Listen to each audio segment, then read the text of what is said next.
Reading the body ritual among the Nacirema was really an eye-opening experience, especially the way the author cleverly depicted American culture through an ethnocentric lens.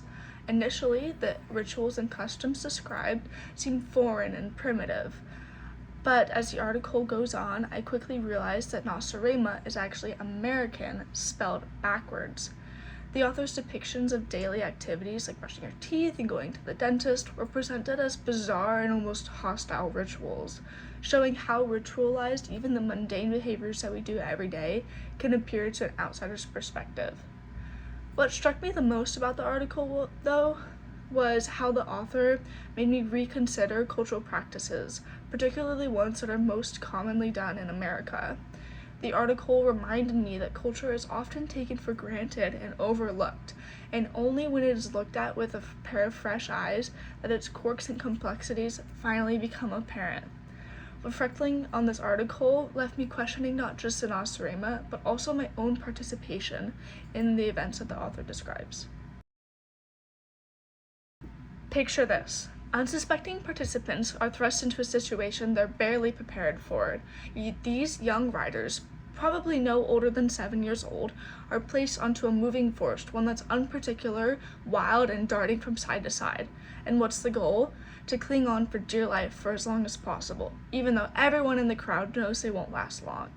The atmosphere is electric, with a crowd gathered to witness this bizarre event, eager to see who can manage to hold on before the inevitable happens. As the buzzer sounds, the chaos begins. The creature, often a small sheep, takes off with surprising speed, leaving the rider grasping desperately for stability.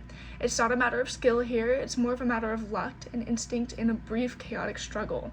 The audience watches a mix of anticipation and amusement, their cheers echoing as the child begins to navigate the wild movements beneath them.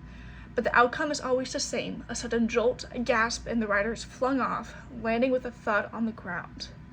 What follows is a moment of awkward laughter, a child picking themselves up and brushing the dirt off their bodies, and their smile reflecting a mix of bravery and confusion. The crowd's reaction feels almost mocking, celebrating the thrill of the fall rather than the fleeting success of the ride.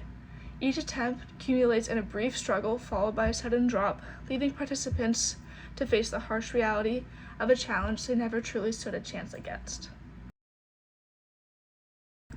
If you couldn't tell, I was talking about a rodeo event for small children called mutton busting. Mutton busting is a rodeo event where children ride sheep, and it has its roots in traditional Western ranch culture, and it has slightly evolved over time. Originally, it was a playful, informal activity meant to introduce young children to the rodeo lifestyle, mirroring the way adults participated in bull riding or bronco riding, just with less risk. It was a way for kids to experience the excitement of riding animals in a much safer manner than the adult rodeo events. As rodeos became more organized and commercialized through the 20th century, mutton busting developed into an official event, and they then established rules and safety standards. Helmets, protective vests, and padded arenas became common practices as concerns for the child grew. What was once a casual farmyard playtime is now a structured competition with set time limits, scores, and even prizes. In recent years, there's been some debate about the ethics of mutton busting, with critics raising concerns about potential harm to both the sheep and the young riders. However, it remains a popular attraction at most rodeos, symbolizing both the adventure spirit of the West and the efforts to make traditional rodeo culture accessible to younger generations on a safer format. The changes in mutton busting over time have been, in my opinion, largely beneficial to U.S. culture, especially in terms of safety and inclusivity, as the event has evolved from a casual activity to a regulated competition. Adding helmets, safety vests, and other safety regulations have been super beneficial to the riders, the sheep, and even people watching, just making it a safer experience for children in all rodeo events. This change, I believe, reflects the broader cultural trend in the U.S., which has prioritized child welfare within sports. According to Fatherly, the emphasis on safety and youth youth rodeo events has helped ensure that children can participate in activities like mutton busting without facing significant risks, while making the sport more accessible to families, encouraging responsible competition. Additionally, regulations in mutton busting has helped preserve the heritage of rodeo culture in a way that's approachable for younger generations.